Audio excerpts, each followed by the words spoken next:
Olá! Quem é que está com a gente aqui a semana inteira? Sexta-feira, aqui onde eu estou, uma sexta-feira chuvosa. Que delícia!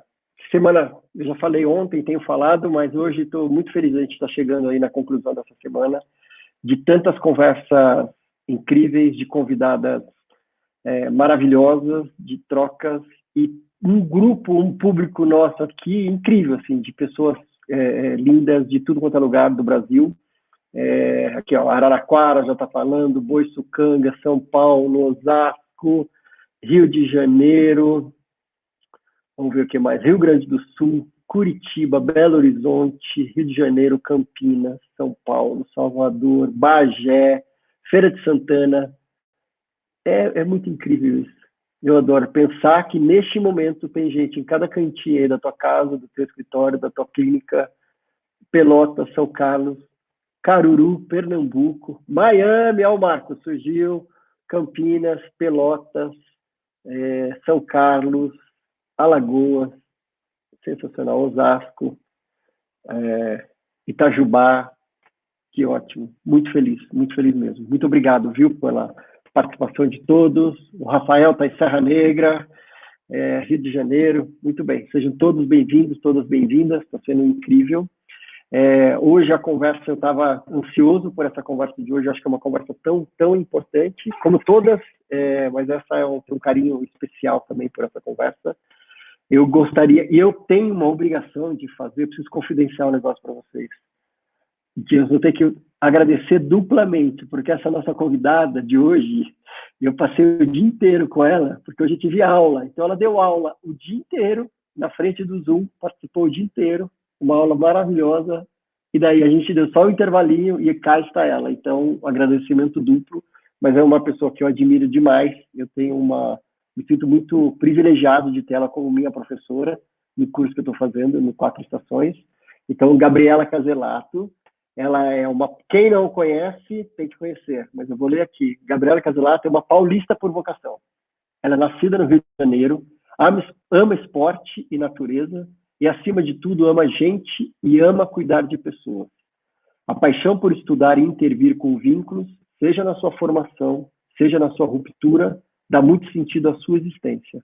É filha, irmã, esposa e mãe, e cada um desses relacionamentos a inspira nos cuidados dos seus pacientes e no seu amor por ensinar.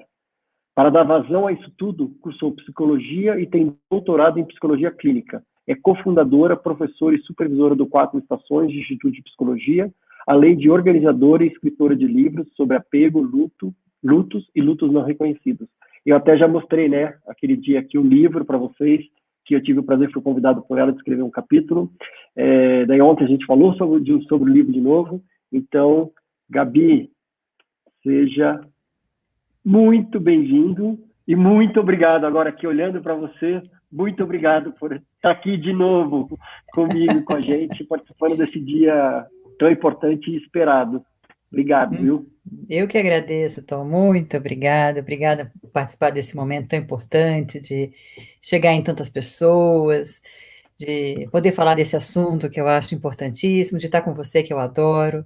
Se para você é bacana estar comigo, para mim ter um aluno como você também é muito especial. E nossa história foi sendo construída desse jeito, assim, né? Meio trançado e muito gostoso. E você sabe que eu acho o projeto do Infinito maravilhoso e o que eu puder contribuir para que ele decole e acesse e alcance pessoas dos 4 cantos do Brasil e outros tantos cantos, como o Marcos aí, que já é o nosso querido, que esqueci. Eu só fico feliz pelo convite. Eu que agradeço e boa noite para todo mundo. Obrigado. Você já é aqui da casa, eu já considero você super, já uma infiniter de carteirinha. E hoje, é verdade, né? Aquele nosso lenta, lindo, é verdade, infinito. E hoje eu preciso confidenciar para vocês, né? Eu mandei mensagem, falei, Gabi, vamos fazer a segunda semana do luto. Sobre o que você quer falar? Né? Eu falei, é isso, é livro aberto, me diz o que você vai falar, vamos construir junto isso. E daí ela falou assim, tem um tema que eu estou adorando falar, e eu queria falar sobre isso, que é apego, espiritualidade e luto. O que esperar dessa intersecção? Então eu vou começar justamente com esse título, com esse nome. Gabi, o que esperar dessa intersecção do apelo, espiritualidade e luto? O que você tem para nos contar? Bora, vamos lá. Esse é um tema que eu acho que, para quem trabalha com luto, ou para quem está vivendo um processo de luto, tem duas palavras que vão, com certeza, sustentar esse caminho. Né? Uma delas é o vínculo. A gente só se enluta porque a gente vincula, né? Porque a gente se vincula e rompe um vínculo, é que a gente sofre a dor dessa ruptura. E existe um outro tema que é inevitável na experiência da ruptura de um vínculo, e é inevitável na possibilidade que a pessoa tem de ver o processo do luto, que é a espiritualidade. Não há um paciente que não passe pela minha clínica, ou a nossa clínica, né, que não toque nessa questão, que não reflita, que não se angustie, que não tropece, que não encontre aí um caminho, ou que questione o caminho até então percorrido. Então, a espiritualidade, ela existe, e ela está a serviço, né, de lidar com as questões da vida e da morte, né, e do que a gente faz com a morte, o que a gente pensa sobre a morte, e o que a gente pensa sobre o pós-morte, né, então ela ajuda a gente a entender a existência humana, e, portanto, ela vai ser profundamente tocada nesse processo. Então, só que a gente coloca esses temas em caixinhas diferentes, até na formação do psicólogo. O que é espiritual fica lá nas instituições de ordem religiosa, e o que é da psicologia fica aqui no campo da ciência. E o que a gente busca, né, e trabalhar com os enlutados, e é sobre isso que eu quero falar hoje, né, que não é possível tratar o luto e cuidar do luto de alguém e apoiar alguém enlutado sem que a gente possa entender, respeitar, validar e ajudá-lo no processo espiritual dele também. Então, eu não falo daqui, né, do ponto de vista religioso, espiritual, mas eu falo de como a psicologia olha a espiritualidade como um recurso de enfrentamento do luto frente à ruptura de um vínculo. Né? Então, esses três temas se correlacionam. Porque eu amo e me vinculo, eu rompo, e porque eu rompo, eu busco na minha espiritualidade uma sustentação. Entre outros recursos, a espiritualidade. Né? Então, esses três elementos se interrelacionam de uma tal forma e se interinfluenciam.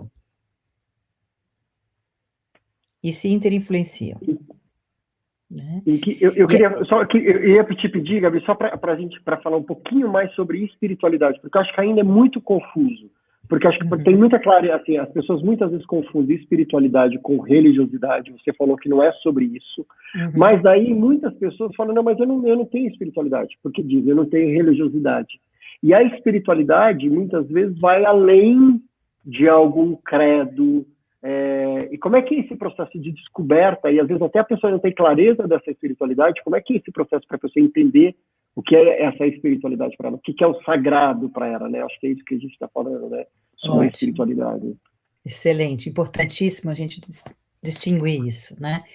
Espiritualidade é uma experiência, né, muito ampla do ser humano. Ela é muito mais a possibilidade do ser humano buscar um sentido de transcendência, né, que está ligado a uma compreensão do sentido da vida. Quando eu não encontro mais no escopo racional do meu funcionamento, no escopo lógico, né, da minha existência, as explicações para o meu sentido de vida, eu busco a minha intuição. Eu busco na minha intuição outras respostas. O que o meu cognitivo não explica, eu busco na intuição. E o que eu busco na intuição, muitas vezes transcende, vai além daquilo que a gente vê, vai além daquilo que a gente explica racionalmente, na lógica. E isso amplia, isso é muito amplo, porque isso não tem nada, não é a religião, é muito mais, é o que a gente acredita, é naquilo que a gente confia para nos ajudar a explicar o sentido da vida, né? A religiosidade e a religião estão dentro desse guarda-chuva espiritualidade.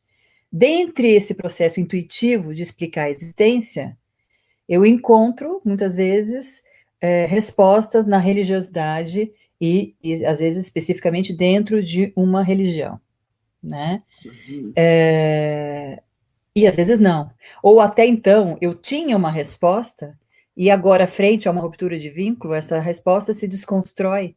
Eu brigo com Deus, porque de alguma forma tudo aquilo que me explicava, me ajudava a explicar a existência humana, ou a minha relação com aquilo que eu acreditava para ajudar, não mais faz sentido frente à perda de alguém que eu amo.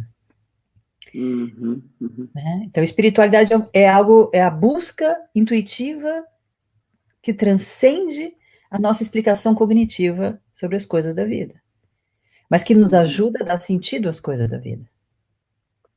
A gente vem falando muito, né, sobre, a gente fala muito sobre também a experiência do luto, ela é muito particular, né? Ela é individual, cada um vive a sua maneira, a sua forma, no seu tempo. Acho que da mesma forma como a espiritualidade, né? Cada um vive e se conecta e descobre, muitas vezes no processo de luto, uma espiritualidade que talvez não acessava, ou vai em busca de algo que tinha, como uma ferramenta de enfrentamento. Então, acho que assim, as duas coisas caminham, tem essa, eu estou indo para um caminho já que talvez tenha essa similaridade de ser muito individual, faz sentido isso, de ser muito particular. Exatamente. E o caminho, e aí entra as questões vinculares para a gente começar a ampliar esse conceito. Para seguir na sua tua linha de raciocínio, eu vou virar uma pergunta para as pessoas, posso? Claro, bora. Posso, muito bem, então vamos lá. Eu queria perguntar para você, né, e para todo mundo que está nos ouvindo, né, nos assistindo, é o seguinte: como você vê Deus? Essa é uma pergunta muito pessoal. Como você vê Deus? Você vê Deus como amor? Você vê Deus como cuidado? Você vê Deus como aceitação? Você não acredita em Deus porque você não o vê? Onde é que Deus entra na nossa espiritualidade? Você vê Deus como distante? Como julgador? Como pouco cuidador? Cada um de nós, temos uma opinião sobre isso. Cada um de nós tem uma opinião sobre Deus e sobre fé e sobre tantos aspectos ligados à espiritualidade e também aspectos religiosos que estão dentro da espiritualidade. Mas vamos falar aqui de Deus, que é um componente importante, porque Deus, e eu não estou aqui respondendo do ponto de vista espiritual, mas sim psíquico, ele existe na mente humana, não estou dizendo se ele existe ou não do ponto de vista espiritual, estou dizendo que a mente humana precisa e busca uma relação com Deus porque é uma figura hierárquica. É uma figura hierárquica que tem uma função de proteção na mente humana. Para alguns mais, para alguns menos, para outros nada. Para alguns se manifesta numa figura masculina, para uns se manifesta numa figura feminina, para outros se manifesta numa figura amórfica, para outros se manifesta na natureza. E para outros não se manifesta porque não é concreto. E isto passa, cada um de nós, eu vejo aqui as respostas, né? Vejo ele como puro amor, eu sou uma centelha divina, faço parte dele, não me perderei jamais. Deus é presente e bem humano, significado de tudo e motivo de tudo. Vejo no meu semelhante, nas flores, nos arquétipos. Cada um de vocês tem uma representação de Deus, não importa qual. E vocês já pensaram... bom, Tom, vai colocando aí umas para a gente poder pensar, né? Até me ajuda a ler aqui. O meu refúgio, né? Deus é a harmonia perfeita entre os opostos. Vocês já pensaram como vocês desenvolveram essas crenças sobre Deus e o seu modo de defini-lo? De onde ela vem? Ela vem das experiências da infância, de como vocês foram educados? elas foram construídas ao longo da vida, elas foram modificadas ao longo da vida. Como é que a experiência de Deus, a definição de Deus para vocês foi construída? Vocês já pensaram sobre isso?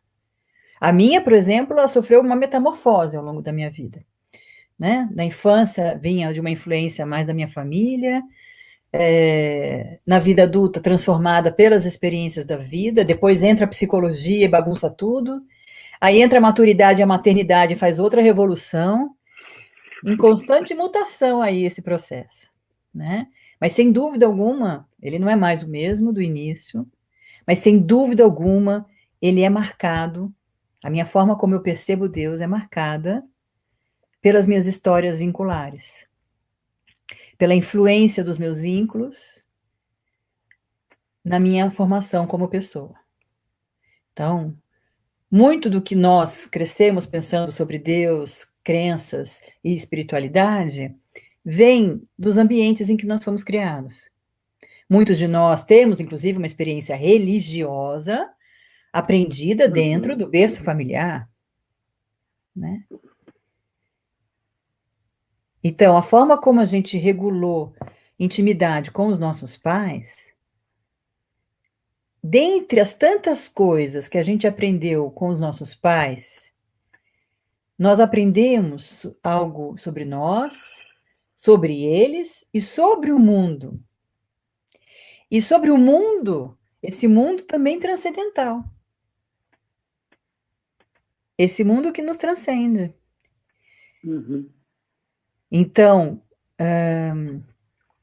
por exemplo, se eu aprendi dos meus pais a experiência de que o mundo é muito perigoso e que eu não devo confiar nos demais e que os outros vão me machucar, com certeza eu também terei uma influência sobre isso na minha forma de acreditar. Com certeza a minha crença no outro ou no externo vai ser muito rebaixada. Faz sentido? Faz. Né? Ao passo que se eu cresço num modelo de relação entre pais, e aí entra a coisa do apego, né? Só para voltar para esse conceito e explicar. Apego é uma relação humana, é um sentimento que se constrói numa relação humana específica, em geral, com os nossos pais, mais frequentemente, com figuras preferenciais na nossa vida, que está a serviço de nos gerar proteção e segurança. E a gente precisa de proteção e segurança para a sobrevivência. A gente achava lá na psicologia lá de trás que segurança e proteção eram sentimentos secundários ao amor, porque eu amo alguém, eu me sinto seguro com alguém. O que algumas abordagens, dentre elas, né, a teoria do apego, que é essa que eu trabalho, que você conhece muito bem, Tom, nos mostrou, por meio de pesquisas e muitos estudos e muita observação do comportamento humano, é que o sentimento de segurança, ele vem antes do amor. O amor é uma construção social. E a necessidade de se sentir seguro é uma necessidade instintiva. Então, eu preciso me sentir protegido da hora que eu nasço à hora que eu morro, passando por todo o ciclo vital. E eu vou buscar jeitos de me sentir seguro. No começo, a primeira relação que a gente tem é pai e mãe. E, portanto, tudo que a gente aprende dessa relação passa a ser uma referência muito profunda no nosso funcionamento psíquico. Por quê? Porque nos gera segurança. Aquilo passa a ser um código, um parâmetro, uma forma da qual eu parto para ter expectativas sobre as próximas relações da vida e sobre o mundo lá de fora. Então, a nossa fé começa aí. A nossa relação com a fé, a nossa relação com a crença, começa nessa experiência inicial, mas não se define. Não se define. É um ponto de partida, nessa ponto busca de segurança e de conforto, ir além do que eu tenho ali da minha relação de apego com meus pais. Exato.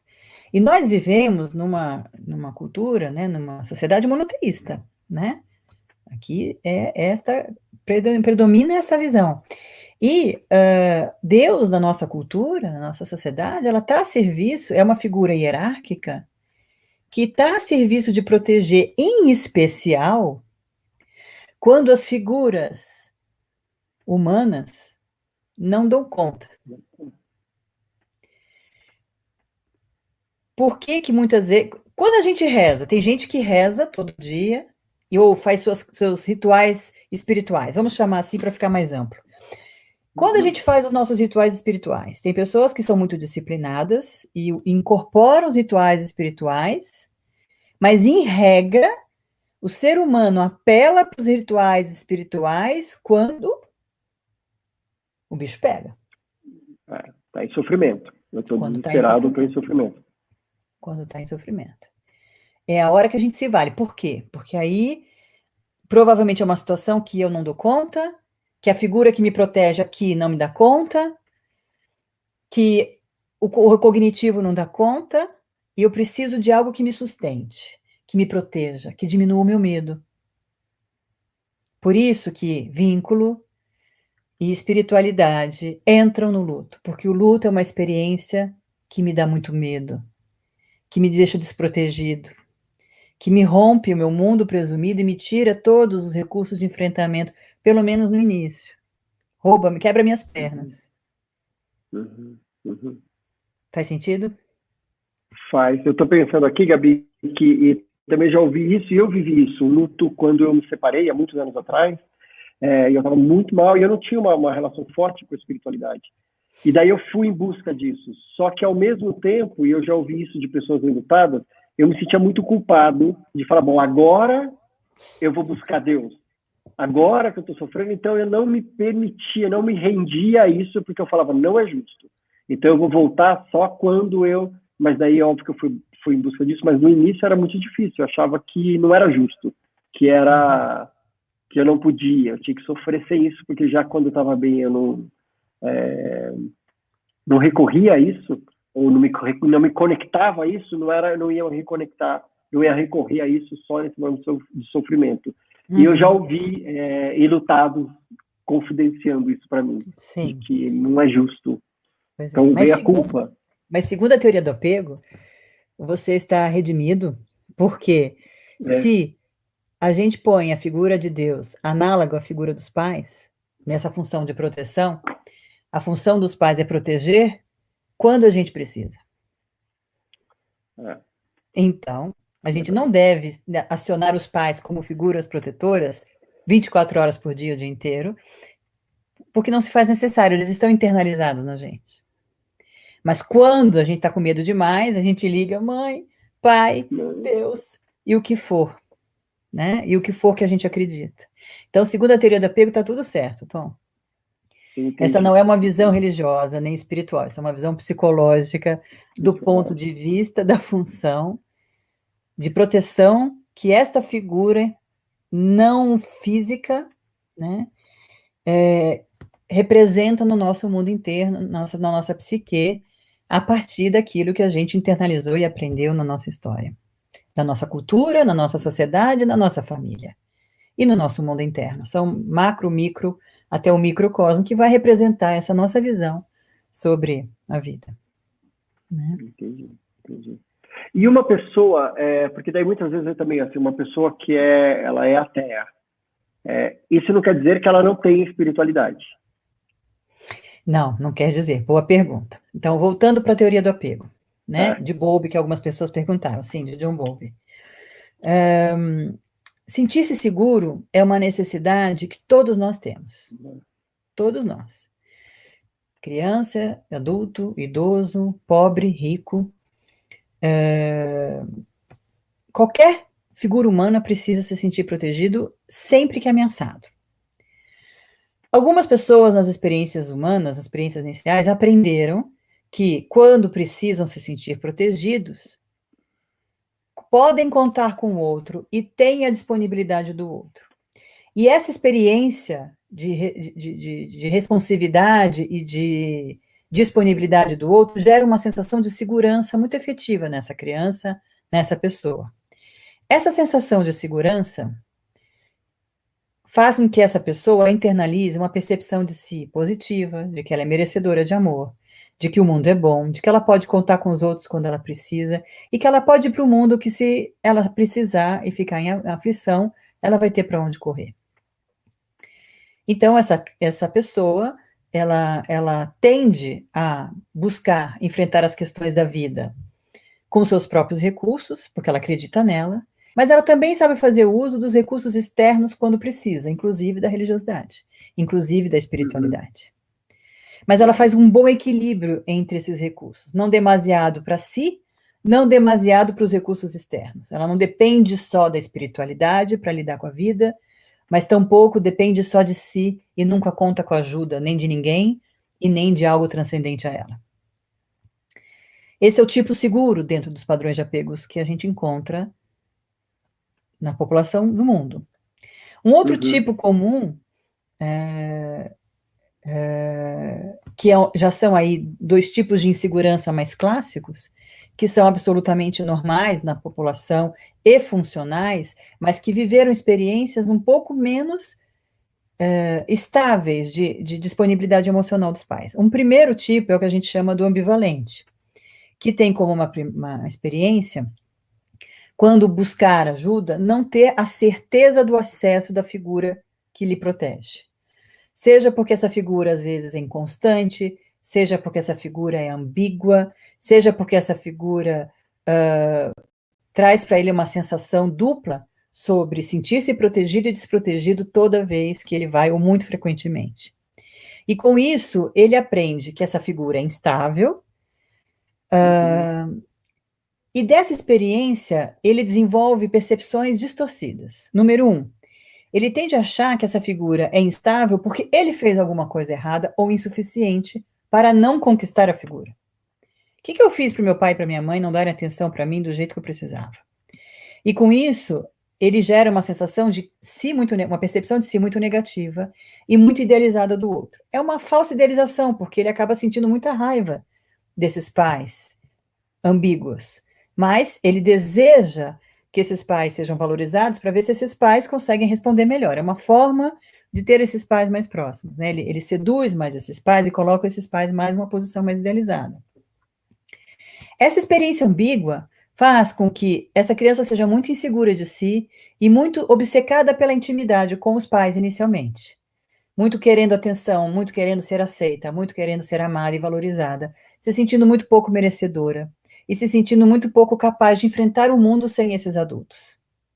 Então, essa criança insegura tem uma forte tendência a ficar muito centrada ao longo da vida nas intimidades, se tudo permanecer assim, porque as experiências da vida podem trazer novas experiências que podem transformar essa visão, mas ela tende a ir para o mundo com essa sensação e focada muito em relações, buscando se sentir segura, e muito pouco segura e competente para resolver problemas externos e enfrentamentos da vida. Essa figura, então, essa pessoa tem mais tendência a projetar muita força nos recursos outros que não os dela. Eu não consigo sozinha, eu preciso de você, preciso de pai, preciso de mãe, preciso de você e preciso da religiosidade. Essa pessoa tende a colocar muita força e muita responsabilidade sobre o enfrentamento da sua vida em tudo que lhe é externo. E se vê muito empobrecida. Então, nesse grupo de pessoas é que a gente vai encontrar as pessoas mais agarradas à espiritualidade, mais dependentes da espiritualidade, mais necessitadas para rotineiramente viver com a espiritualidade. Elas se percebem sem recursos de viver sem isso, né? E são essas que podem ficar mais revoltadas, por exemplo, desculpa, também, tipo, que elas confiam tanto, elas dão tanto crédito, e no momento de um luto ou de alguma coisa, daí se sentem mais traídas, porque elas depositaram demais a confiança. Da mesma forma que elas se sentem traídas pela mãe e pelo pai, quando ela, apesar de ter se esforçado tanto para ser uma boa filha, não teve o comportamento dos pais que ela esperava de volta. É a mesma fúria. Muitas vezes uma fúria que se manifesta de vários jeitos, mas muitas vezes a fúria, a briga com Deus, e uma briga às vezes muito, muito implosiva, muito forte, né? E voltando para a tua pergunta, né, sobre o ateu, né? E tem aquele que, na experiência de intimidade com os pais, não teve uma resposta disponível constante. Em geral, pais que são mais voltados para uma dificuldade de intimidade maior com os filhos, uma dificuldade de entrega emocional maior, pais muitas vezes também mais cognitivos e mais focados para o enfrentamento da vida, que tendem a criar os filhos como se prepara para o mundo, vai para o mundo que o mundo não é fácil, vai embora, se vira sozinho. Esses pais, eu estou aqui falando de um jeito mais estereotipado só para ajudar na explicação. Claro que dentro desses perfis a gente vai encontrar um grande nível de variações, né? E eu só estou aqui colocando de um jeito um pouco mais explícito. Esses pais, essa criança que viveu essa experiência, tende a construir uma visão muito empobrecida dos pais, eles não são dignos de confiança e eu não posso contar com eles. E ela desenvolve uma visão de si muito também idealizada de si mesmo. Eu vou dar conta de mim sozinha. Eu não vou precisar do outro. E aí uma falsa autossuficiência, como a gente chama assim. Porque ninguém é autossuficiente, né, Tom? Ninguém é. Então, esta pessoa tende a crer, mas crer em coisas concretas, crer em si mesmo. Então, essas pessoas, quanto mais puras elas são nesse tipo que a gente chama de evitativo, mais dificuldades elas têm de confiar no etéreo, no abstrato, no transcendente, naquilo que elas não veem e não confiam. E dentro desse perfil de pessoas, a gente encontra os ateus. Existem pesquisas que associam claramente que pessoas ateias, né, os ateus estão mais associados a figuras paternas ausentes. Né? Uau, eu não sabia disso. Existem alguns estudos que caminham nessa direção. Então, mais uma vez, voltando, né? Como a vinculação tem a ver com como a gente se percebe, e como a gente se coloca no mundo, e como a gente enfrenta adversidades, e como a gente vai encarar nossos lutos, e como a espiritualidade vai entrar como um recurso ou não para o nosso enfrentamento.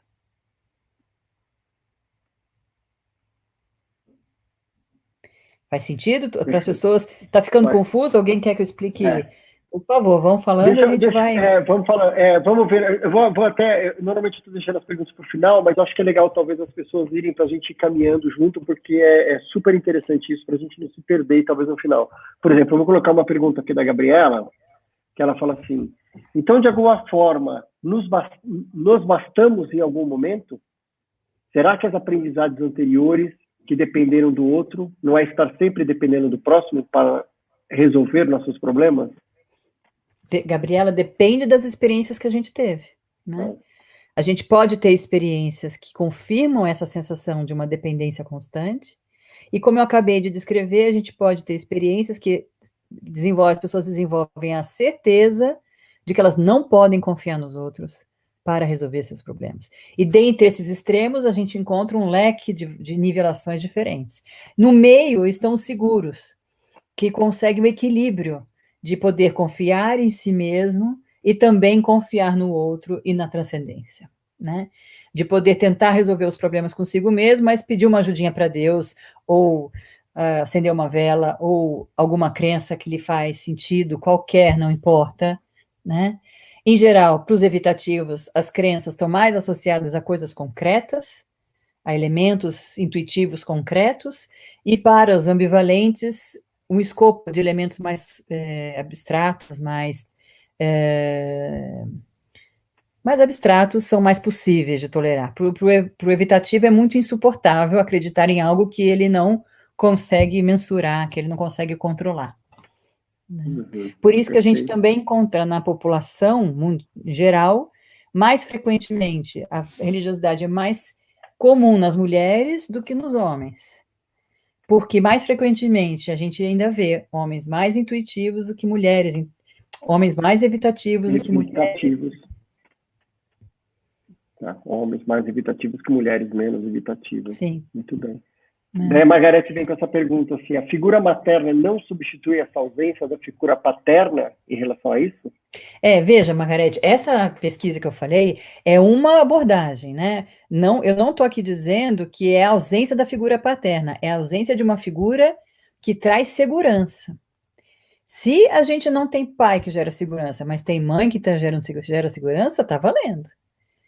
É que estas pesquisas que eu mostrei, elas associam, dentro de uma religião monoteísta e dentro da nossa cultura, a figura de Deus é mais associada à figura de um homem. A figura de Jesus, a figura de Deus é mais associada à figura de um homem. Dentro da nossa visão histórico-religiosa, é assim que predomina, né? Então, a gente tem todo esse arquétipo, essa imagem de que é aquela figura que a gente conhece, né, do crucifixo e tudo mais. Então, se associa a isso, mas dentro da teoria do apego, o que a gente pode explicar é que, tendo uma figura segura, que pode ser pai e mãe, mas que podem ser outras figuras na vida também. Se não foi pai e mãe, pode ser avô, pode ser uma figura substituta ao longo da vida, às vezes é um professor que faz uma grande diferença na vida da gente. São figuras substitutas, mas que têm uma função específica de nos gerar proteção e segurança, que envolve estar perto da gente quando a gente está muito ameaçado. Aliás, é o contrário, né, Margarete? Dentro desse contexto, na nossa história cultural, por que é a mulher a figura que desenvolve mais o papel de cuidados com os seus bebês, é a figura feminina que mais representa a figura de apego principal na vida das pessoas dentro da nossa sociedade, dentro da nossa cultura. Não é uma regra, mas é o mais comum. Né? Perfeito. E a Andressa está perguntando, essa história do apego sempre é algo que gera muita dúvida, né? Muito interesse e muita dúvida. E o apego desorganizado, como seria esse processo de elaboração do luto? Isso, então, esta é uma questão bem complexa. E se a gente juntar apego desorganizado, luto e religião, enrosca um pouco mais, ou espiritualidade enrosca um pouquinho mais.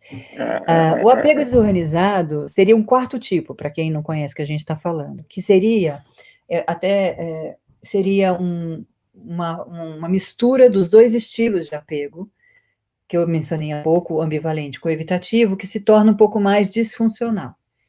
Por quê? Porque justamente é isso. O ambivalente se constrói, mesmo que de uma insegurança, num padrão tão organizado de funcionamento, de expectativas, de percepções sobre o mundo, que trazem segurança para o indivíduo. Ele funciona a partir daquela insegurança, mas ele consegue funcionar, porque tem uma previsibilidade na forma dele de funcionar no mundo.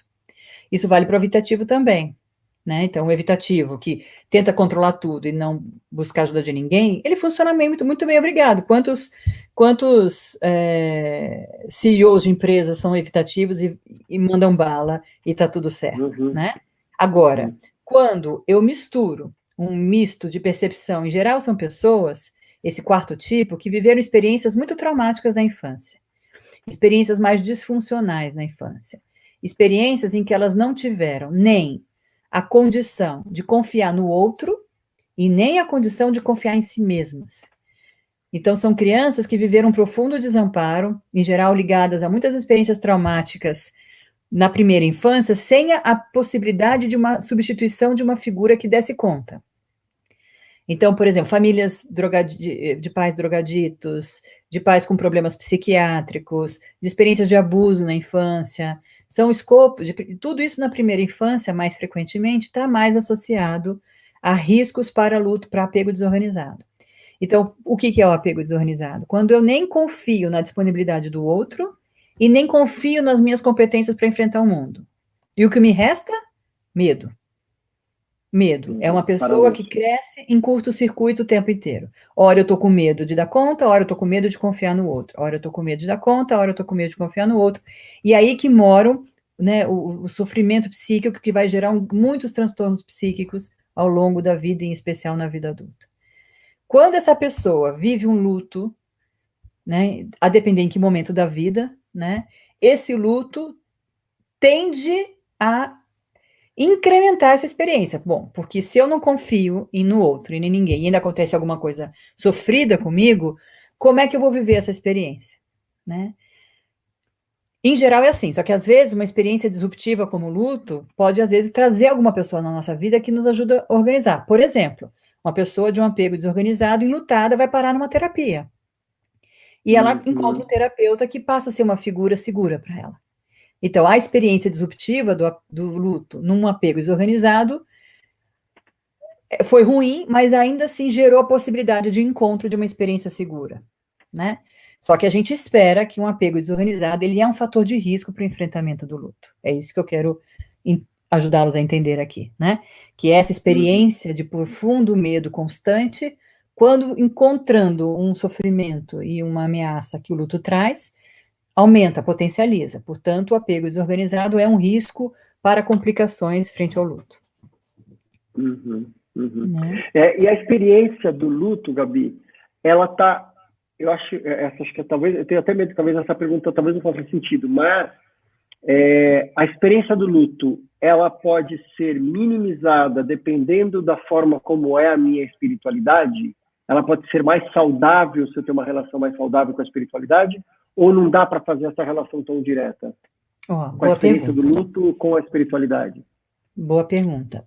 O luto é uma experiência que rompe com a nossa forma de se organizar na vida. O luto, a primeira coisa que ele faz é quebrar o nosso mundo presumido, né? Que deve, talvez, as pessoas devem até ter tocado nesse conceito, ou talvez tenha até falado disso bastante quando falou do luto na pandemia e tal. Então, o luto, a primeira coisa que ele faz é dizer, olha, a vida que você tinha antes Acabou. não é mais. E não sei, e não vai voltar, provavelmente. O luto, ele rompe também com a nossa forma de acreditar, né? Aquilo que com os nossos recursos de enfrentamento. Eu enfrentava a vida de um jeito, de repente vem uma experiência grande e quebrou minhas pernas. Num primeiro momento é assim que a gente se sente. Quem já se enlutou sabe que a primeira reação que a gente fala é não vou aguentar. Quanto mais significativa é a perda, mais essa é a sensação. Se é uma figura de apego que a gente perde, então, esse sentimento vai à enésima potência. Eu não vou aguentar sem essa figura que me protegia. Mas, na sequência, a gente tem uma capacidade de ajustamento e de enfrentamento e de adaptação incrível, que vai fazendo com que a gente viva esse processo e vai enfrentando a vida e vai descobrindo recursos. Esses recursos envolvem os internos, como os nossos músculos, que a gente vai descobrindo que nem tinha, mas o luto vai exigindo da gente e a gente vai usando. Mas também envolve os externos. Por exemplo, quantas pessoas descobriram o tom diante de um luto? Quantas pessoas acharam no infinito um aconchego para sua dor? Quantas pessoas talvez aqui hoje estejam ouvindo alguma coisa que faça sentido, ou ontem, anteontem, ouviram alguma coisa, que são recursos externos. Nós passamos, né, entre tantos outros recursos, e a religiosidade entra como um recurso. O que os estudos mostram é que tanto em processos de adoecimento, de crises, como de lutos, em geral, espiritualidade é um recurso de proteção para o enfrentamento do luto. Isso quer dizer o quê? Que quem não tem vai sofrer mais? Não. Isso quer dizer que quem tem vai sofrer menos. Deu para entender? A gente vai sofrer luto. Isso vai ter, é como se a espiritualidade trouxesse uma camadinha de conforto. Porque ela traz a possibilidade de um sentido para a morte, de um sentido para a vida, na religiosidade, na espiritualidade de cada um, que vai ajudar as pessoas de algum jeito. Então, eu lembro muito, eu não me esqueço muito, acho que até já escrevi desse exemplo num livro, num dos textos que eu já escrevi, mas era um pai ateu, muitíssimo inteligente, racional, evitativo, usava seus próprios recursos para enfrentar a vida desde muito pequeno, né? E um homem brilhante, já até independente financeiramente muito cedo, de tão brilhante que era, construiu a vida, resolveu e tudo mais. E, de repente, um filho dele, que era um filho muito importante, porque ele estava projetando toda a continuidade dos projetos dele para esse filho, tem uma doença violenta e em meses morre. Uma doença dessas que em cada 1.800.000 pessoas, uma morre. E o filho dele e ele foram premiados. E eu nunca me esqueço desse homem na minha sala, me dizendo assim, Gabriela, eu não acredito em nada. Eu não acredito em nada. Eu já estudei religiões, até por interesse próprio, e eu já desconstruí todas. Eu racionalizo tudo. Eu brigo, eu não consigo acreditar. Num outro momento, ele chega para mim e diz, Gabriela, eu não aguento mais não acreditar em nada. Eu não suporto não acreditar em nada quando se trata da morte do meu filho. Eu não consigo imaginar que o meu filho acabou. Como cientista, essa é a resposta que eu tenho. Como pai, essa é a resposta que eu não aguento. E ao que eu disse para ele, então, vai buscar alguma coisa, não no lugar do cientista, mas no lugar do pai. Alguma coisa que aconchegue a sua dor. Alguma coisa que você não precise buscar a lógica para sustentar, que você simplesmente se conforte. E lá foi ele, revisitar espiritualidade, religiões, livros e caminhos, e foi encontrando, de uma forma meio híbrida, algumas coisas que foram aconchegando a dor dele. Então, de um modo geral, a gente pode... e tem uma coisa importante para a gente poder pensar, né? A gente tem caminhos com a espiritualidade diferentes, né? Então, a pessoa, como você falou, a pessoa que sempre teve a espiritualidade como uma sustentação, essa é a pessoa que mais comumente briga com Deus quando algo ruim acontece. Ela pode brigar com Deus provisoriamente e algumas brigam com Deus a longo prazo, né? Essas são pessoas que perdem recursos de enfrentamento. Que aquilo que ajudava a lidar, deixa de ajudar. Já as outras, que não tinham tanta sustentação nisso, como os evitativos ou os seguros, ou os menos ambivalentes também, tendem a buscar a espiritualidade mais nesse momento. Não é à toa que as pessoas, se você for aos centros religiosos, espíritas, católicos, evangélicos, a maioria das pessoas que estão chegando lá pela primeira vez, adultas, estão procurando a partir de uma experiência de sofrimento, de perda. Porque elas querem um conforto, né? Então, de um modo geral, a espiritualidade, independente de qual, e é muito importante que os terapeutas que estão me ouvindo entendam isso, né? Entendam que a espiritualidade é um recurso que precisa ser acolhido dentro da terapia. Ele faz parte. A gente tem que entender ele como recurso psíquico. A gente não tem que ficar discutindo religião e fé, né? E principalmente, né? A nossa pessoal, minha, Gabriela, sua, Tom, a de quem aqui, não importa para o paciente. Às vezes ele pergunta para a gente, mas ele pergunta porque ele quer saber se você vai ser empática à fé dele, né? Ele não está realmente muito interessado se você acredita ou não. Ele só quer saber se o que ele está falando tem valor para você. Mas quando você mostra que o que ele está falando tem valor para você, independente do que você acredita, está tudo certo. Então, não é a nossa religiosidade que tem que entrar na terapia, e por isso a gente pode trabalhar a religiosidade do paciente na terapia como um recurso muito importante, independente se ela faz sentido para a gente ou não. Às vezes não faz nenhum dentro da nossa lógica pessoal, mas faz para dele, e é isso que está valendo.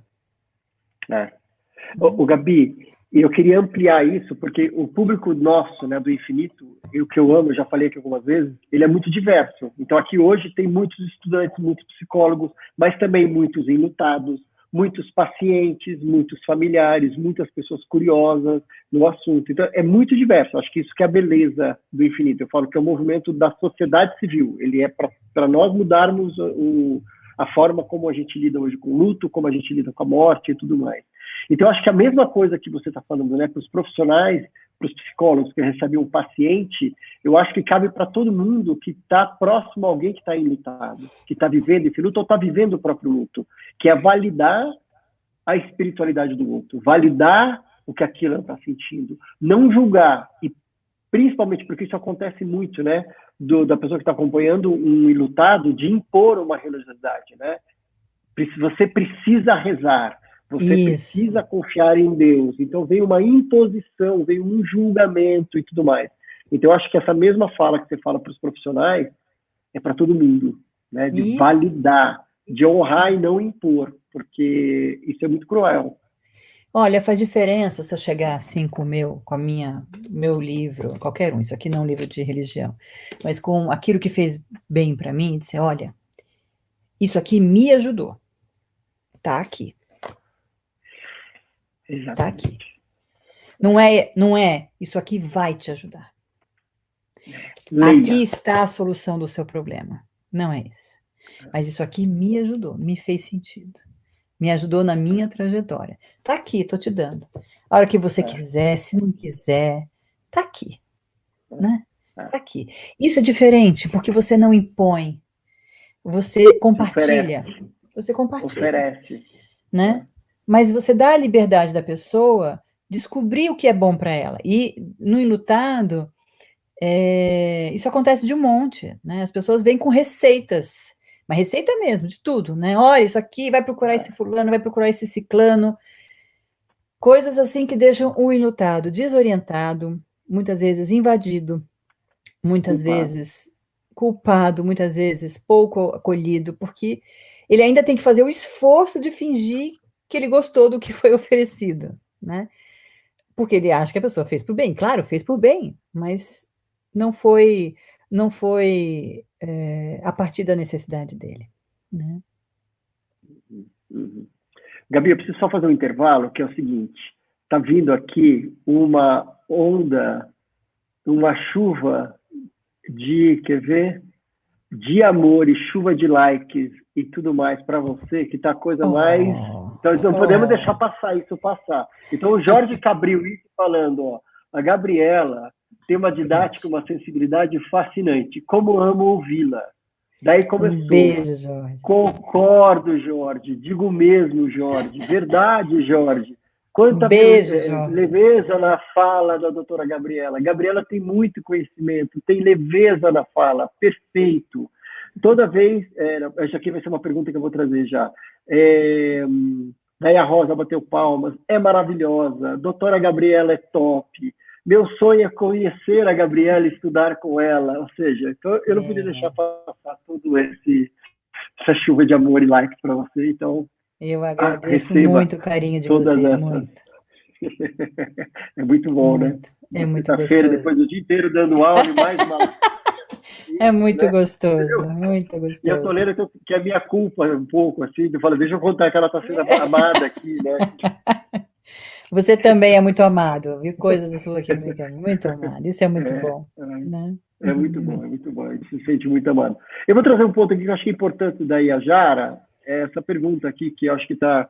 Toda vez que eu imagino que um dia eu perderei meu pai, eu choro muito. Não sei lá, não sei se isso é um luto antecipatório, não sei como é que é a situação do que ela está vivendo com o pai, né? Então, como elaborar esse sentimento? Fico apavorada de pensar em perdê-lo. Ai, a Zara está falando uma coisa muito fala com muita gente. Fala com muita gente isso. A gente está falando de segurança, né, Yajara? Provavelmente seu pai deve ser uma figura muito importante para o seu reasseguramento pessoal ao longo da sua vida. Não é só de amor que a gente está falando. A gente pode, quando a gente perde alguém que a gente ama, a gente sofre, mas a gente se sente menos manco. A gente se sente triste, mas menos manco. Agora, quando a gente perde alguém que nos traz segurança, a gente sente que as nossas pernas vão arriar, né? Que a gente não vai conseguir se segurar sem aquela ajuda. O que ajuda muito nesse medo, Yajara, é lembrar dos seus recursos. É pensar nos seus recursos, inclusive nos recursos que o seu querido e amado pai lhe ensinou. E que ele está mais dentro de você do que fora, provavelmente. A gente só se dá conta disso, infelizmente, depois que eles não estão mais. Eu já perdi meu pai, posso dizer isso tranquilamente. Né? Que você precisa se valer desses recursos internalizados, aprendidos na vida, inclusive por ele, dos seus, porque isso diminui um pouco o medo de perder alguém que se ama. Sentir falta, claro, sofrer, morrer de saudade, não tem jeito, não tem anestesia para isso. Mas a sensação de eu não vou ter recursos para enfrentar, essa é uma sensação que muitas vezes vem dessa insegurança, dessa desvalorização dos próprios recursos, e que isso sim você pode trabalhar. E aproveitar que ele está aí, né? E curtir bastante. Gabi, eu vou até aproveitar para falar sobre o teu livro e que você me convidou para escrever, e eu falo justamente sobre isso, que foi a experiência, já eu me identifico muito, por isso até que eu puxei aqui. Lá eu conto no livro que eu também tinha muito medo da morte dos meus pais, desde muito pequeno. E o Natal era uma data muito simbólica. Assim, no Natal era um momento que eu chorava, primeiro era um misto de que bom que eles estão aqui, e no mesmo choro eu acho que eles não vão estar aqui no próximo ano. Então, da minha mãe, eu vivi esse medo durante 40 anos da minha vida, eu falo ali isso. E depois que ela morreu, daí eu vi que eu dava conta muito melhor, eu estava vivendo ainda aquele medo daquele menino de 6 anos, e eu fui carregando a vida inteira, eu não tinha me dado conta que aquele medo não fazia mais sentido. E daí, depois que eu passei por essa experiência, e daí olhando para o meu pai, e olhando que aquilo estava acontecendo, eu falei, eu vou olhar agora para esse lado do muro. Porque a minha mãe, eu passei a olhar o muro depois. Como vai ser minha vida depois? Será que eu vou dar conta depois? Acho que eu não vou dar conta, eu vou sofrer. E eu fiquei olhando depois. Com o meu pai, eu comecei a olhar agora. Falei, depois eu não sei o que vai ser. E quando eu passei a olhar agora, eu senti assim, eu tô me abastecendo de amor, abastecendo de memória, abastecendo de coisa boa, para depois eu atravessar por isso. Então, assim, a minha experiência foi essa, de eu olhar para o hoje. Da minha mãe eu olhei depois, e daí eu perdi o hoje. E como meu pai falou, eu vou olhar o presente, eu vou viver com ele a cada momento. Eu vou sofrer, vou, mas eu vou dar conta. Você vai dar conta. Então, vou oferecer, a minha experiência foi essa, de me Muito linda. abastecer do hoje, me abastecer do amor que eu tenho hoje. E daí É. hoje, toda vez que eu falo, não tem uma vez, e como muitas vezes eu falo aqui, gravando e me vendo, toda vez que eu falo do meu pai e da minha mãe, normalmente é assim, ó, com essa cara de tanta memória boa, de tanto amor, de lembrança, assim, quando eu falo de momentos. Então, foi a minha experiência. Eu quis também dividir, de olhar para É. hoje, depois. Eu acho que a sua história é linda. Vocês têm que ler o texto do Tom, porque é de uma beleza. Eu fiquei assim. Ele não sabia o que escrever. Quando ele escreveu aquilo, eu falei assim: danado, olha só o que ele veio me contar. Linda a história. Mas eu É, acho, Tom, tudo que você está me dizendo me faz assim pensar que eu acho que o convívio com a certeza da impermanência é a grande meditação da vida. total, Quando total. a gente dá conta de que a gente não controla, a gente vive o agora. A gente aprende a viver o agora. E o meu trabalho é uma grande escola para mim. Né? Meu trabalho é aprender, por meio de tantas histórias que eu ouço por dia, é aprender a viver o agora. Né? É Uhum, aprender a cuidar das relações que a gente vive. Agora, uhum. essa coisa da Yajara, eu queria contar também uma história, que eu gosto muito e tenho muito carinho por ela também. A gente tem tempo, Tom? Tô sem noção. A gente vai Temos, tá tempo, levando o tempo, papo. tempo, tempo, tempo. Vai, vai. Eu lembro quando era pequena, meus avós tinham uma casa de praia numa cidade que eu amo. Meu avô fundou essa cidade, chama Iriri. É uma Uhum, cidade bem gostosa, famosa até pelo carnaval no Espírito Santo. E meu avô fundou a cidade, então eu cresci lá. Vivia solta, de pé na areia, correndo para lá e para cá, porque se me perdesse não tinha problema, eu era neta do Lourival, alguém me achava. Então eu tive sim. uma liberdade de infância daquelas que poucos tiveram, né? E foi muito bom. Mas eu lembro muito que a casa do meu avô era gostosa e tinha um quintal cheio de frutas e flores e tal, mas fora da casa. Minha avó já não era mais viva quando eu nasci, e ela plantou uma mangueira do lado de fora da casa, já na calçada da casa. E eu adorava, porque era a mangueira da minha avó, tinha sempre uma história. Meu avô era escritor, jornalista e adorava contar histórias, e tinha sempre uma história da minha avó com aquela mangueira, eu adorava. Então eu adorava, quando eu estava meio triste, zambuada, meio chateado, brigava com uma amiguinha. Eu lembro, desde pequenininha, eu adorava ficar embaixo da copa daquela árvore, de preferência com alguém que eu gostava, minha mãe trazia meus brinquedos e ficava embaixo da copa daquela árvore. E ficava ali Hum, brincando, era chão de terra ainda, não tinha nem asfalto, hoje tem. E assim foi minha infância, aquele ali era um abraço da natureza da minha avó. E passou um tempo, minha família já não mais frequentava a casa, já era longe para ir para o Espírito Santo, e, e a gente vendeu a casa. Passamos anos, eu nunca mais tive coragem, a gente não tinha mais coragem de ir lá, porque a casa foi reformada e era uma outra casa, e ficou todo mundo sentimental, barará, muito bem. Um dia eu fui, e quando eu cheguei, eu fui assim, né, com aquele olho com medo do que eu ia ver, abri os olhos na frente da casa e vi a casa, ok. Mas o que meu coração encheu de emoção, meus olhos é começaram a bonito. pular de lágrimas, porque a árvore da minha avó estava lá. E a Uau. questão toda, Yajara, é que aquela árvore enorme, enorme que me abraçava, na verdade ela não era tão grande. Ela era uma mangueira de meio porte. E aí eu me dei conta que quem mudou não foi a árvore, fui eu, que cresci internamente, externamente, né? Quem sabe, quem não me conhece não sabe, mas eu sou grandona, alta. Então, é, é um pouco essa experiência, né, que a gente tem dos nossos pais, que a gente olha para eles e acha eles tão grandes externamente, internamente, e eles são pessoas incríveis e nos ensinam muito, sem dúvida. Mas como é bom quando a gente também pode descobrir que a gente cresceu e que a gente dá conta, né? Então, eu acho que é um pouco esse lugar, né, da gente poder descobrir. o tamanho das mangueiras e o nosso real tamanho para poder enfrentar a vida. Né? Que espetáculo, que Eu espetáculo, gosto dessa espetáculo, história. que metáfora linda, linda, É, nosso tamanho da mangueira. é. Maravilhoso, maravilhoso. Gabi, a gente agora vai abrir oficialmente para perguntas, mas eu tenho feito para todo mundo 4 perguntinhas, bem simples, meio um ping-pong, assim, para a gente ver o que a gente acha de similaridades e tudo mais. Então, essa pergunta você pode até falar sobre um luto específico seu ou de que você vê de similaridades com os seus pacientes, tá? Essa primeira pergunta. O Eu que falo de um mais te luto. ajudou, Ah, ou de um luto, você pode escolher ou de um luto seu que você viveu, tipo do luto dos seus pais, ou de que você vê de similaridade ou mais frequente com os enlutados que você acompanha, tá? Essa é a primeira pergunta. Então, o que mais te ajudou ou tem ajudado você ou as pessoas que você acompanha neste processo de luto, ou seja, nos processos de luto? é, eu tive alguns processos de luto na minha vida, né? O primeiro do meu pai aos 12 anos, o primeiro do meu avô querido aos 8 anos, depois do meu pai aos 12 anos.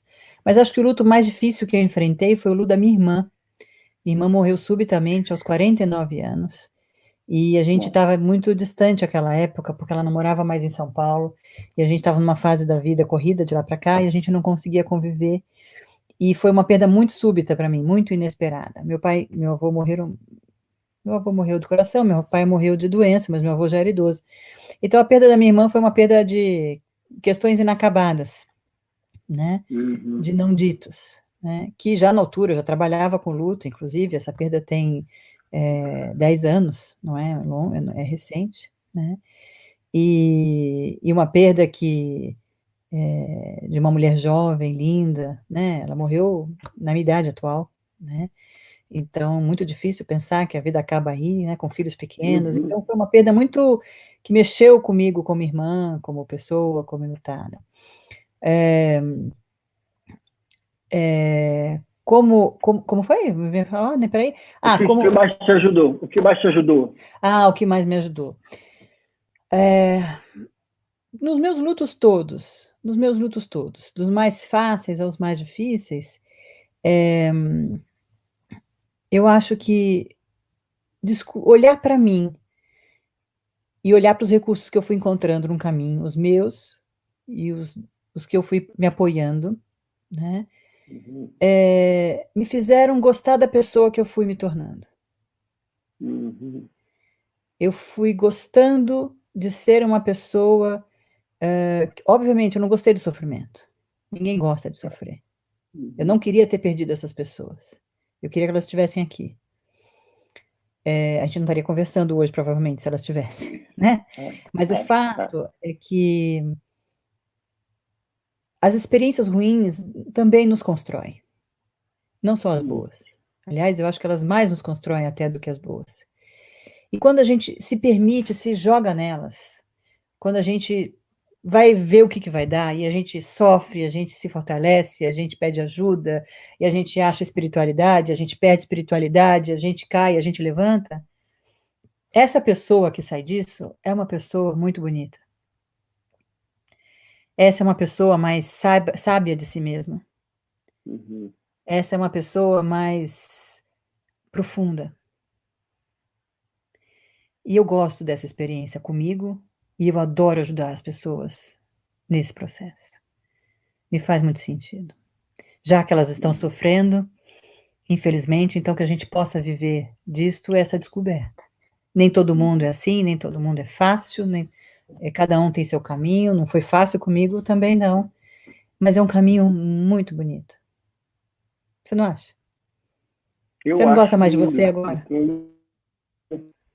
Muito mais, muito mais. Eu sou muito orgulhoso do que os meus, né, que as minhas dores, os meus lutos, no que eu me tornei, do que eu venho me tornando, e principalmente também de ouvir as pessoas. Realmente é um processo, é o que eu faço, né? Eu dedico a minha vida a isso hoje por causa das minhas dores. Eu acho isso lindo, assim, de saber que também que o que eu vivi ajuda a tocar a vida de tantas pessoas aí em tudo quanto é lugar. Então isso é muito bonito. Eu sinto, me sinto feliz, assim, muito honrado. E é muito bonito te ouvir falar dessa forma também. Uhum. Daí uma segunda pergunta, que acho que é aquela oferta, né? Uma dica para uma pessoa que está passando por um luto nesse momento. Uma coisa simples, que ela está vivenciando um luto nesse momento. Talvez tenha alguém que está nos ouvindo agora, que está vivenciando um luto agora. Respeite a sua dor. Não tenha medo dela. Não tenha medo da dor. Quando a gente olha de frente para a dor, ela nunca fica maior que a gente. Ou até pode ficar provisoriamente, mas a gente vai aos poucos dominando. Quanto mais a gente foge de encarar, mais ela cresce dentro da gente, como um bicho-papão embaixo da cama. Respeite a sua dor, dê espaço para ela, né? O processo de luto é basicamente isso, é se perceber capaz de conviver com a dor. Então, não fuja, não desrespeite, não deixa que os outros desrespeitem. Lindo, lindo. E para alguém, também uma outra dica dessa, mas para alguém que está acompanhando uma pessoa que está atravessando um luto. A mesma dica. Respeite a dor. A gente fica muito aflito, né? E o brasileiro tem muito disso, né? De fazer coisas e ser proativo na dor do outro. E a gente, em geral, não acerta. Porque a gente não se dá o trabalho de ouvir. Como eu posso te ajudar? A gente faz a pergunta, como eu posso te ajudar? Quem quer ajudar? Pergunte, como eu posso te ajudar? Ou ainda, se a pessoa não souber, como eu posso não te atrapalhar? Olha. Eu te atrapalho se eu te ligar todo dia para te dar um oi? Eu te atrapalho se eu te deixar uma comida na porta para você não ter que cozinhar? Eu te atrapalho se eu deixar esse livro aqui que me ajudou? Me diga se eu te atrapalho. Mas me diga se eu estou no caminho certo, porque nenhum dos dois sabe a rota. Mas pergunte, a gente não sabe perguntar, a gente sai fazendo. Né? Lindo, lindo. Pergunte e aceite a resposta. E aceite a resposta, obedeça. Obedeça. Quem sabe mais do luto é o enlutado. Quem sabe mais do luto é o enlutado. A gente fala assim, eu te atrapalho, mas também você também é uma má agradecida, também não é esse caminho. Aceite a resposta. Aceite a resposta, exatamente. Muito bom. A quarta pergunta seria, o que é infinito, o que nunca vai morrer dessa relação com a tua irmã, que você contou do luto dela? Então, o que é infinito, o que não vai morrer dessa relação do luto que você teve com a sua irmã? Primeiro o amor, né? Primeiro o amor. Acho que o amor se transforma, muda, ela está muito dentro de mim. Eu tenho uma coisa engraçada, eu tenho uma pintinha, tá vendo aqui?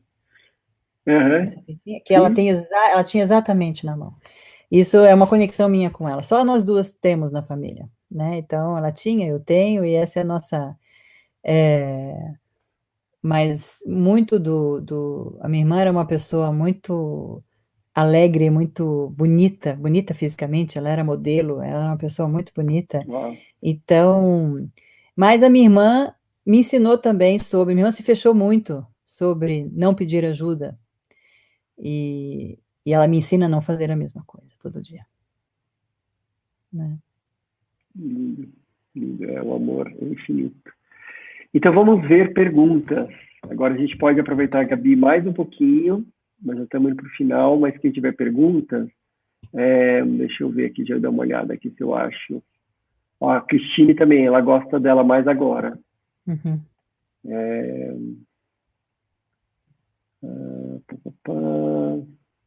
Deixa eu ver aqui. As pessoas estão só agradecendo. Deixa eu ver se tem alguma pergunta.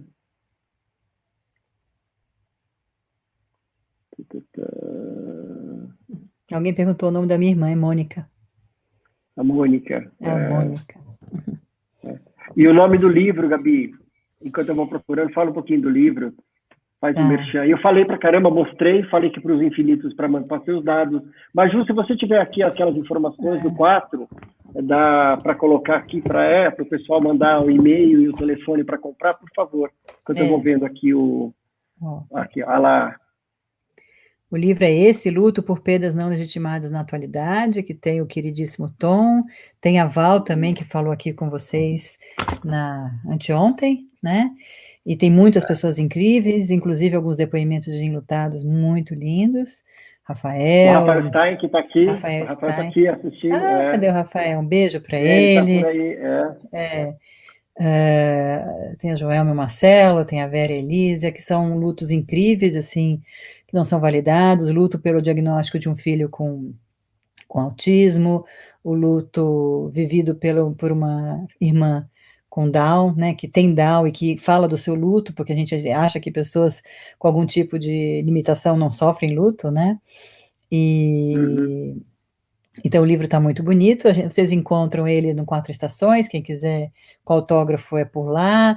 Quem quiser, também tem vários canais de venda pela internet, livrarias as maiores, Cultura, Livraria da Vila, Travessa, muitas livrarias vendendo. Tem os outros dois livros que falam de outros lutos não reconhecidos, que é o Dor Silenciosa ou Dor Silenciada. Esse vende no Quatro Estações, é o mais antigo, é de 2013. A segunda versão, a primeira impressão é de 2005.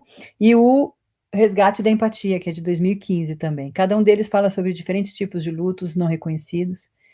E tem também diferentes aspectos conceituais desse termo, para quem é mais a psicologia, é claro, né? Então, os três dá para encontrar pela internet, ou vender lá no Quatro Estações, quem quiser depois, www.4numericoestacões.com. Muito bem. Só lembrando que a Maju já está colocando o link aqui dos certificados de hoje, então durante a semana está sendo enviado, de segunda-feira deu um atraso, mas vai ser recebido para quem preencheu na segunda-feira. Então, os certificados são a cada dia que a pessoa vai respondendo aqui, para a gente ter certeza que a pessoa realmente acompanhou. Então, a Maju está colocando aqui. Eu vou colocar uma pergunta aqui da Samara. Gabi, eu acompanho lutados e me preocupo muito com esses lutos não legitimados dessa pandemia.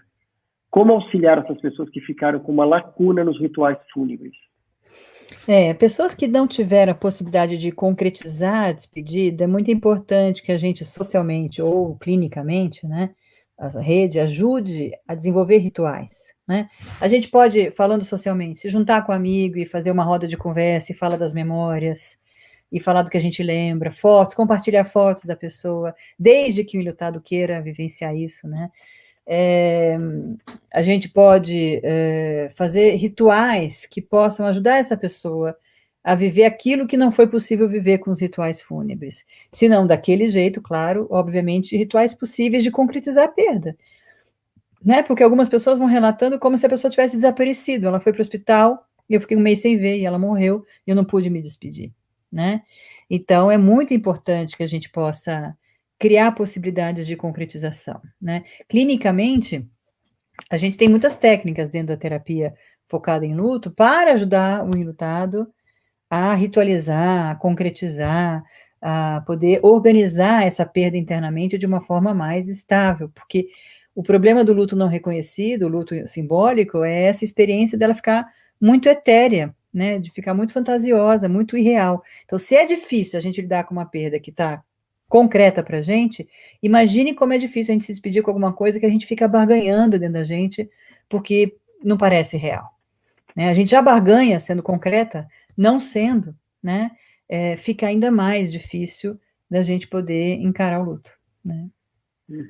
Perfeito. Inclusive, a gente preparou no meio da pandemia, aqui no Infinito, a gente criou um site que é um ritual virtual, eu escrevi errado, rituais de despedidas virtuais, que ali a gente orienta, a gente fala sobre a importância dos rituais e orienta para a pessoa como ela fazer um ritual aqui pelo Zoom, uma cerimônia. Eu mesmo celebrei algumas cerimônias e é muito bonito, é muito importante, assim, porque tem todo o processo das pessoas separarem as fotos, e também o que é legal que a gente tem recebido, assim, muitos depoimentos, por exemplo, tem um depoimento que eu estava um depoimento que eu estava me lembrando da Regina, que é uma querida, que um dia me ligou falando, ouvindo o que vocês falam sobre isso, isso foi uma mensagem do ano passado, ela falou, ontem seria o aniversário de 40 anos do meu filho, ele já faleceu há vários anos, e eu decidi fazer um bolo e celebrar o aniversário dele. Eu convidei os amigos, convidei um monte de gente, foi uma delícia, a gente passou horas juntos conversando, a gente cantou parabéns, eu fiquei sabendo de várias histórias que eu não sabia, convidei o chefe dele, o primeiro chefe, falou que foi incrível. Então, eu tenho aprendido que fazer esses rituais e se reunir com familiares, reunir pessoas que a princípio você não pode estar junto para compartilhar, seja logo após a morte ou tempos depois, tem sido muito efetivo. Então, daqui a uma semana a gente vai começar a falar de novo sobre isso, porque a gente está relançando. A gente até está chamando um guia de homenagens póstumas. Então, está com muito mais informações, com muito mais orientações e com muito mais depoimentos para ajudar as pessoas. Então, acho que isso é um caminho bem legal também. Que legal, muito importante.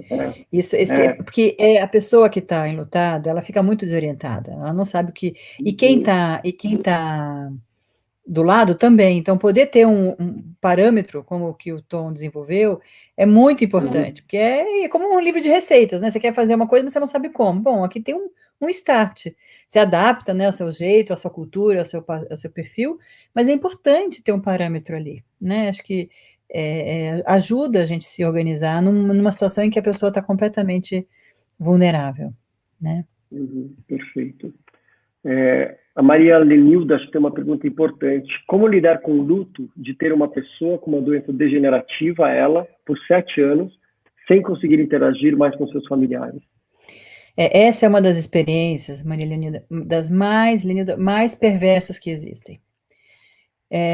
Tem uma linha da psicologia, né, uma autora que fala a perda ambígua. Existem 2 tipos de perda ambígua, né? A perda em que há uma presença física, mais uma ausência psicológica, né? E a ausência física e a presença psicológica. Ela é a pior de todas, porque, além de tudo, a pessoa com ela, muitas vezes, tem uma preservação em algum tanto de consciência, mas ela não tem a possibilidade de interação, né? E a família também não consegue viver. Então, essa morte em vida, essa perda crônica diária, essa é muito ingrata para os 2 lados. Ela é muito perversa, porque você nem consegue lidar como se já perdeu e nem consegue viver como se aquela pessoa estivesse ali, porque ela não é mais a mesma pessoa. E isso se arrasta, como você acabou de falar, por 7 anos. Então, essa família e essa pessoa, né, e essa pessoa com mais dificuldades, claro, mas essa família precisa de suporte psicológico para, no mínimo, primeiro, reconhecer isso, porque sente muita culpa de sentir isso. Ter espaço para falar desses sentimentos ambíguos, ter espaço para validar esses sentimentos ambíguos, para ser acolhido. Só isso já tem um valor terapêutico enorme, porque a gente fica brigando com esses sentimentos dentro da gente, se achando que só a gente sente isso, né? Então, ter algum espaço em que a gente possa fazer isso e, eventualmente, uma ajuda para organizar, porque há momentos em que a família precisa viver mais voltada para a vida e há momentos que a pessoa precisa viver mais voltada para a despedida, dentro do processo de adoecimento. Então, é uma das experiências mais perturbadoras do ponto de vista psíquico, em termos de luto, são essas experiências ambíguas. Né? Tem uma pergunta aqui também, eu acho que talvez do luto complicado, do Plácido. Quando o ritual de memória deixa de ser saudável, como perceber isso, esse parâmetro? Então, é bem importante essa pergunta, Plácido, porque às vezes o ritual de memória, a gente fala do luto, né, como um processo que a gente encara como uma oscilação, né, um processo dinâmico dentro do enlutado, em que horas ele se volta para a perda, horas ele se volta para a vida. Às vezes mais para a perda, às vezes mais para a vida, mas existe uma dinâmica, uma plasticidade acontecendo. A gente sempre se preocupa quando esse processo enrijece, ou seja, a pessoa se finca na perda e vive como se não tivesse mais nada, ou se finca na vida como não existisse perda. São estagnações, né, que dão muita rigidez e muita disfuncionalidade na vida do indivíduo.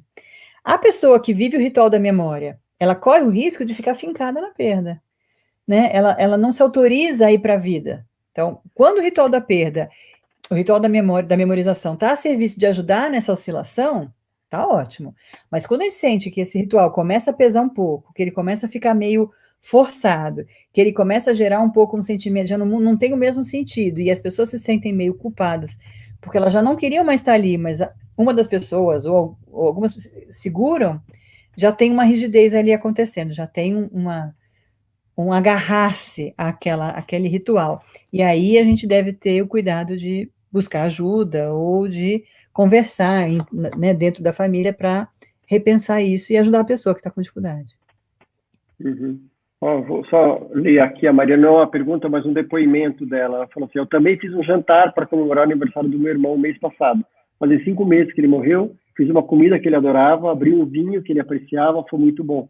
Então, isso aí Muito mostra, bom. né, essa relação, a importância do ritual, de olhar para isso de verdade e se organizando, mas celebrar isso também, né, de trazer as memórias boas e caminhar com esse luto, né? Então, acho que Muito bom, mostra a muito importância bom, dos rituais. Muito muito bom bom. mesmo.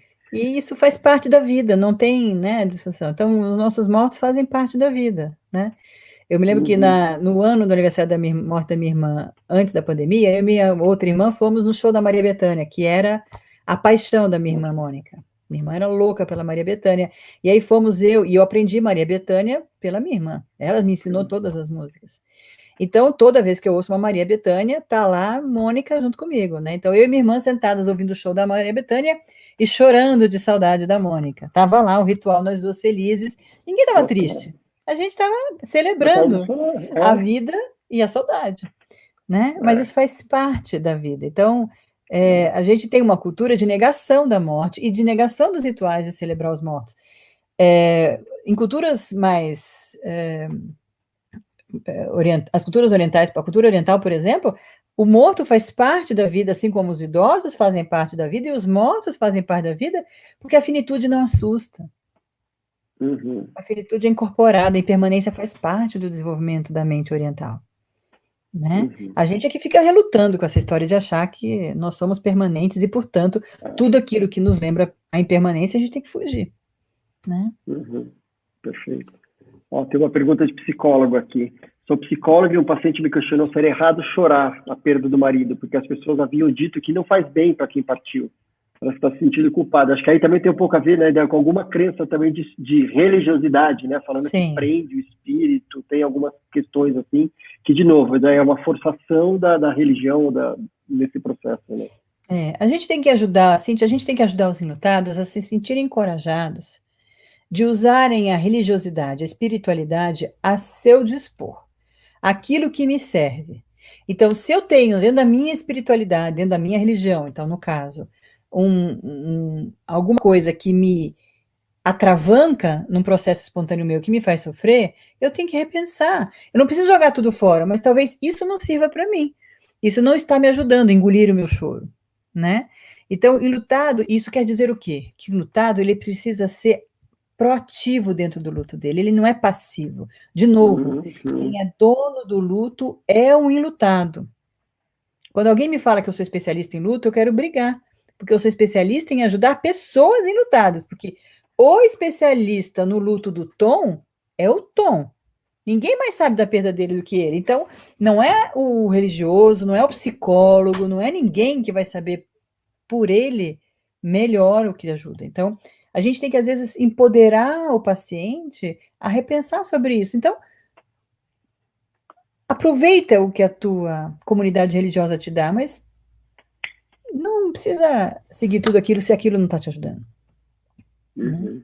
Perfeito. Eu até coloquei aqui: quem é dono do luto é o enlutado. A sua frase, acho muito importante isso, é muito importante. Na relação não saudável entre enlutados de uma mesma família, a Mariana de Andrade está perguntando, talvez pelo reconhecimento de um deles da necessidade de terapia, há um peso no processo de luto de ambos. Como prosseguir? Eu não sei se eu entendi muito a pergunta. Então, uma relação não saudável entre o enlutado e a sua família.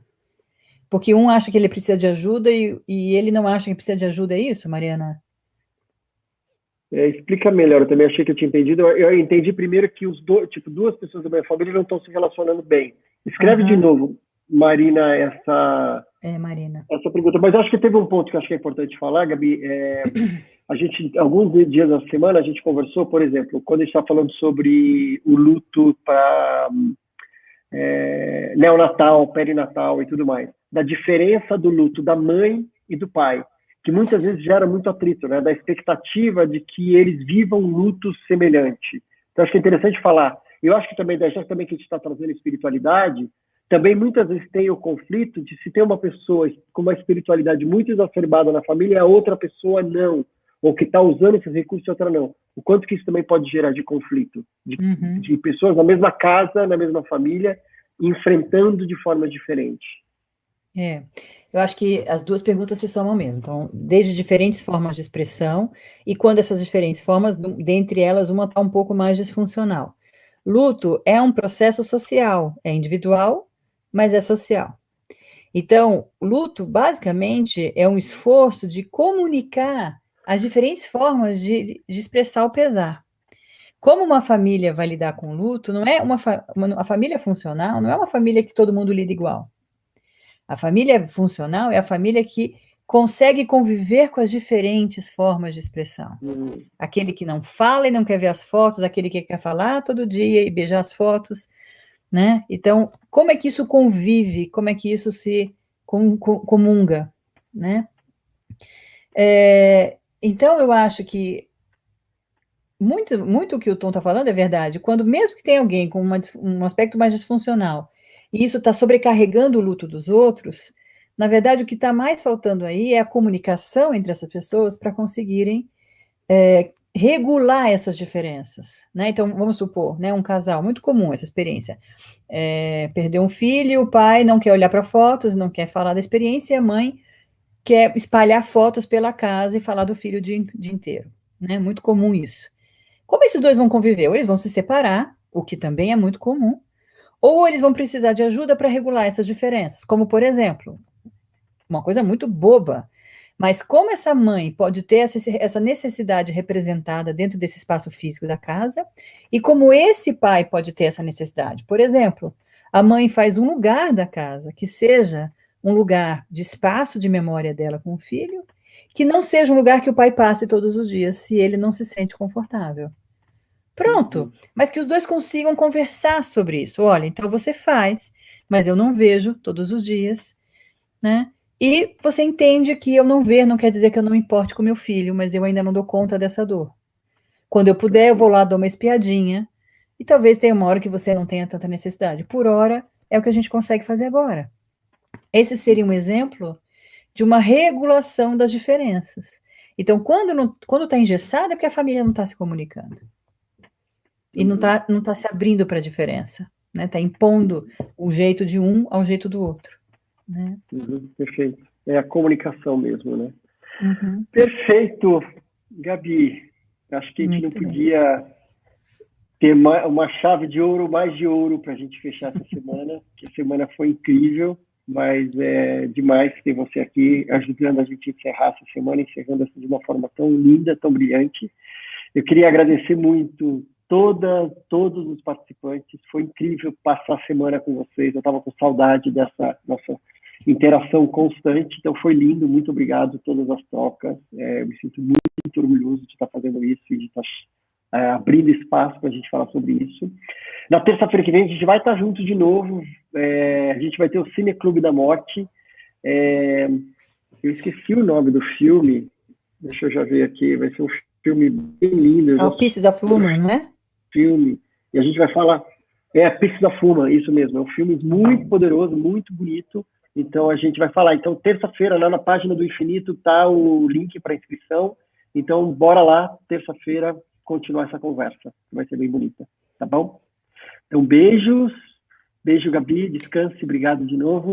Beijo, Tom, beijo para todos, muito obrigada pelas perguntas riquíssimas, pelo espaço de escuta e valeu, parabéns pelo evento, mais uma vez, você é incrível. Obrigado. Viu? Obrigado. Já te falei, você não é um Tom não, mas você é a escala inteira, eu brinco com o Tom que ele é uma escala inteira.